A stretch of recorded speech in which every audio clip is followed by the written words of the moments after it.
Assalamualaikum warahmatullahi wabarakatuh. Perkenalkan, nama saya Zahratul Fariha. Di sini saya akan membuat sebuah video mengenai limit fungsi, di mana video ini dibuat untuk memenuhi tugas mata kuliah analisis real. Limit fungsi. Di sini ada definisi 4.1.1. Misalnya, A subset dari R, suatu titik C anggota R adalah titik klaster dari A jika setiap lingkungan delta, atau bisa kita tulis V delta C sama dengan C kurangi delta, C tambah delta. Dari C memuat paling kurang satu titik dari A yang berbeda dengan C. Nah, di sini juga ada catatannya. Titik C merupakan anggota dari A atau bukan, tetapi meskipun demikian, itu tidak menentukan apakah C suatu titik klaster dari A atau bukan, karena secara khusus, yang diperlukan adalah bahwa adanya titik-titik dalam lingkungan delta C irisan A yang berbeda dengan C agar C menjadi titik klaster dari A. Selanjutnya, ada teorema 4.1.2. yang bunyinya suatu bilangan C anggota R merupakan titik klaster dari A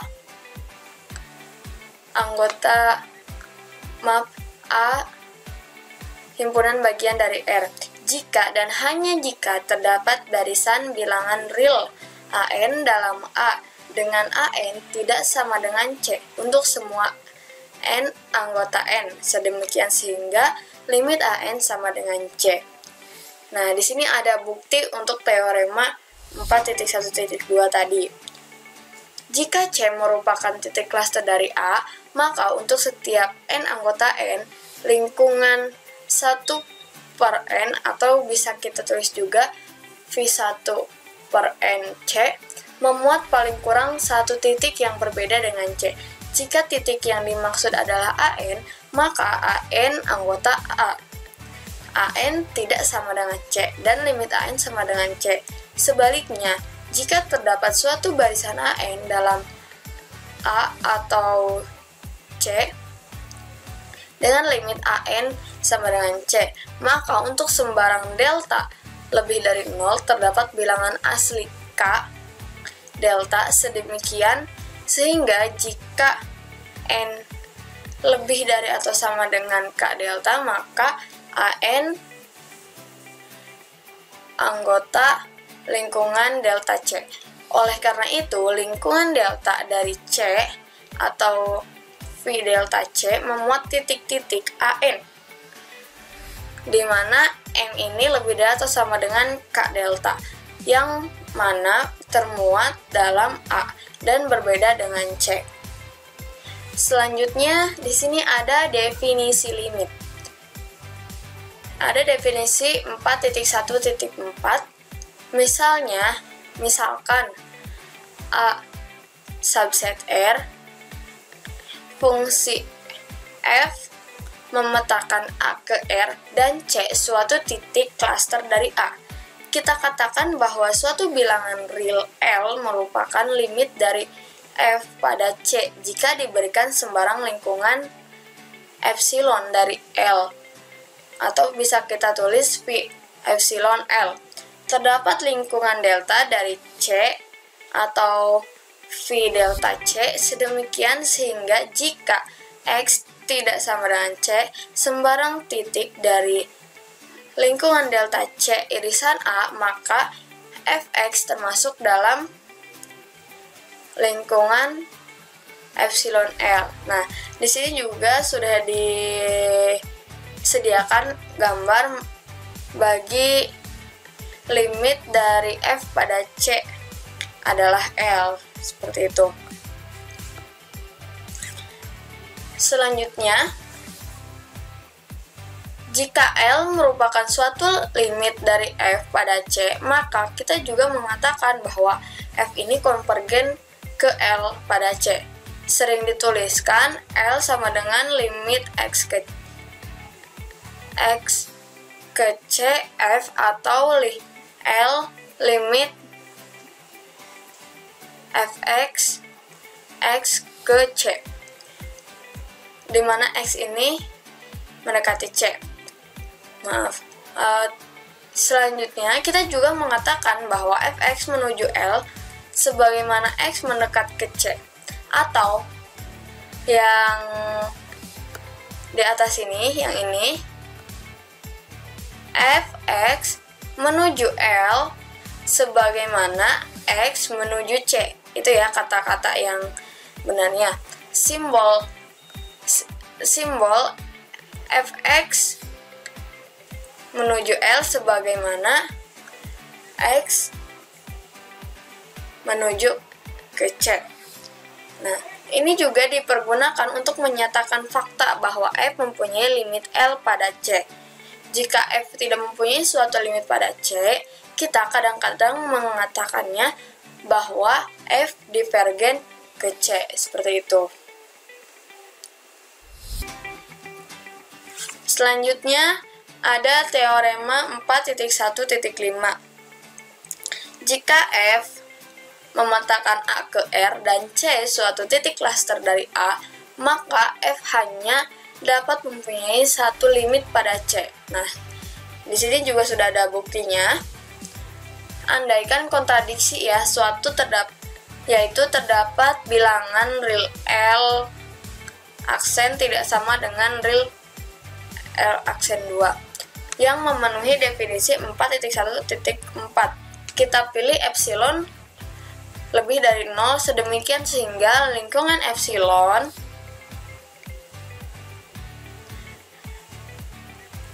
dan lingkungan epsilon yang satu laginya saling lepas.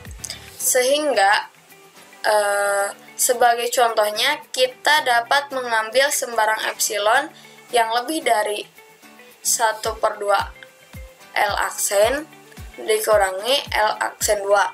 Maka menurut definisi 4.1.4 terdapat delta aksen lebih dari 0 sedemikian sehingga jika x sebarang titik dalam A irisan lingkungan delta aksen C dan x tidak sama dengan C, maka fx termuat dalam lingkungan lingkungan epsilon L aksen. Secara serupa terdapat delta aksen 2 atau delta double aksen lebih dari 0 sedemikian sehingga jika x sebarang titik dalam A irisan lingkungan delta double aksen C dan x tidak sama dengan C, maka fx termuat dalam lingkungan epsilon L double aksen. Sekarang kita ambil delta sama dengan min delta aksen, delta double aksen. Dan misalkan lingkungan delta C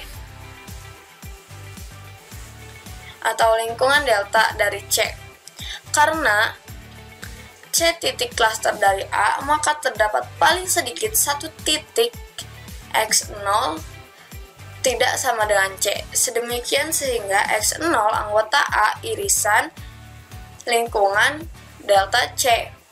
Nah, ini mengakibatkan atau akibatnya fx0 mesti termasuk dalam lingkungan epsilon L aksen dan lingkungan epsilon L double aksen, yang mana kontradiksi dengan fakta bahwa kedua himpunan ini saling lepas. Jadi asumsi bahwa L aksen tidak sama dengan L double aksen merupakan limit-limit f pada C menimbulkan kontradiksi. Seperti itu. Selanjutnya, setelah tadi membahas tentang sedikit teorema-teorema limit, di sini juga akan membahas tentang kriteria epsilon delta untuk limit. Epsilon dan delta untuk limit. Di sini ada teorema 4.1.6. Misalnya f memetakan A ke R dan C suatu titik klaster dari A, maka Yang pertama, limit f dengan x menuju ke c sama dengan L jika dan hanya jika untuk sembarang epsilon lebih dari 0 terdapat suatu delta epsilon lebih dari 0. Ini yang keduanya. Sedemikian sehingga jika x anggota A dan 0 kurang dari mutlak x kurangi c dan mutlak x kurangi c kurang dari delta epsilon, maka mutlak fx kurangi L kurang dari epsilon. Nah, ini akan dibuktikan ya teman-teman. Untuk yang pertama tadi, ke yang kedua, kita anggap bahwa f mempunyai limit L pada c. Maka diberikan epsilon lebih dari 0 sebarang terdapat delta sama dengan delta epsilon lebih dari 0. Sedemikian sehingga untuk setiap x dalam A yang merupakan unsur dalam lingkungan delta dari C dengan x tidak sama dengan C, nilai fx termasuk dalam lingkungan delta dari L. Nah, akan tetapi x anggota lingkungan delta dari C dan x tidak sama dengan C jika dan hanya jika mutlak x kurangi C ini lebih dari 0 dan kurang dari delta. Nah, di sini kita juga harus memperhatikan bahwa mutlak x kurangi C ini lebih dari 0 adalah cara lain untuk menyatakan bahwa x tidak sama dengan C. Juga fx termasuk dalam lingkungan delta dari L jika dan hanya jika mutlak dari fx kurangi L ini kurang dari epsilon.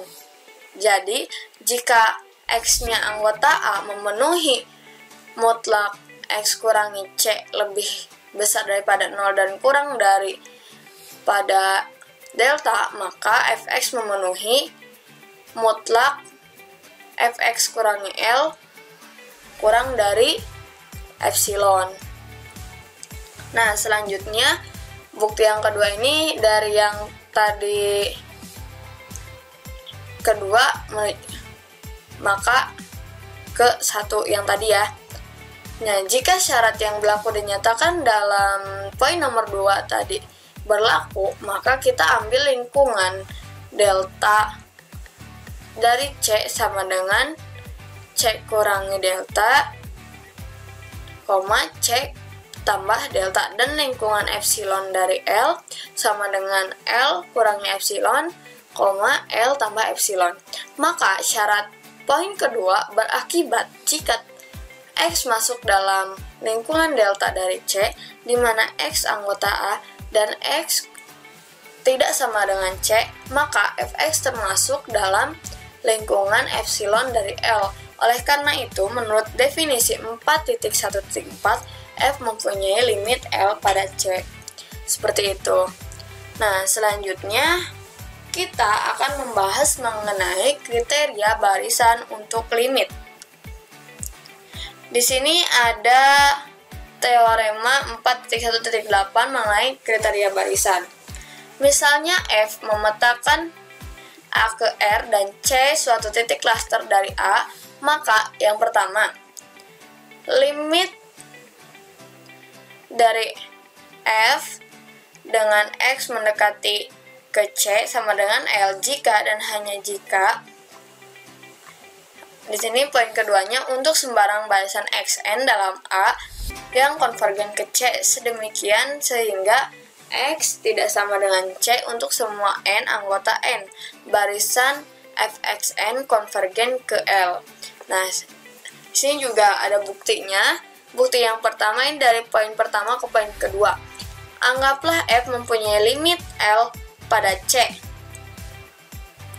dan diasumsikan xn barisan dalam A dengan limit xn dengan x menuju ke C sama dengan C, dan xn tidak sama dengan C untuk semua N anggota N.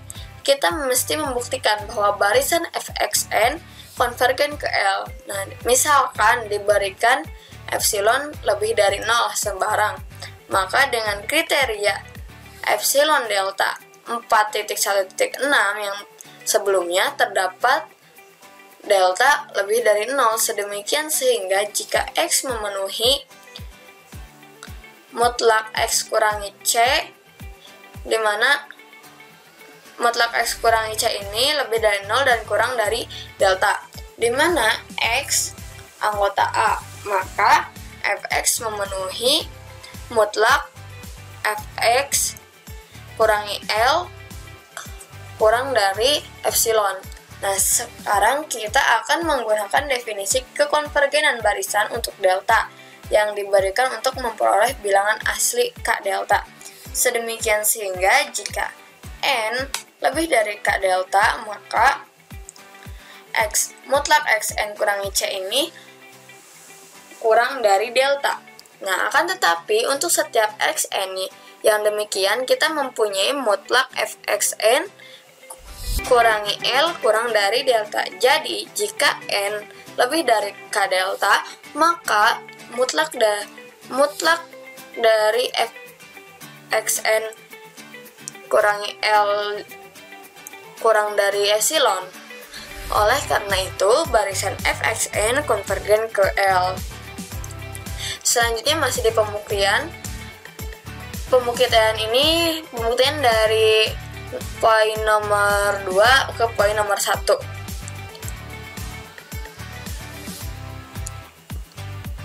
Jika poin nomor 2, maka poin nomor 1 yang tadi. Nah, pembuktian ini merupakan argumen kontrapositif. Jika poin 1 tidak benar, maka terdapat suatu lingkungan epsilon dari L. V epsilon lingkungan O epsilon L, sedemikian sehingga lingkungan delta apapun yang kita pilih akan selalu terdapat paling kurang 1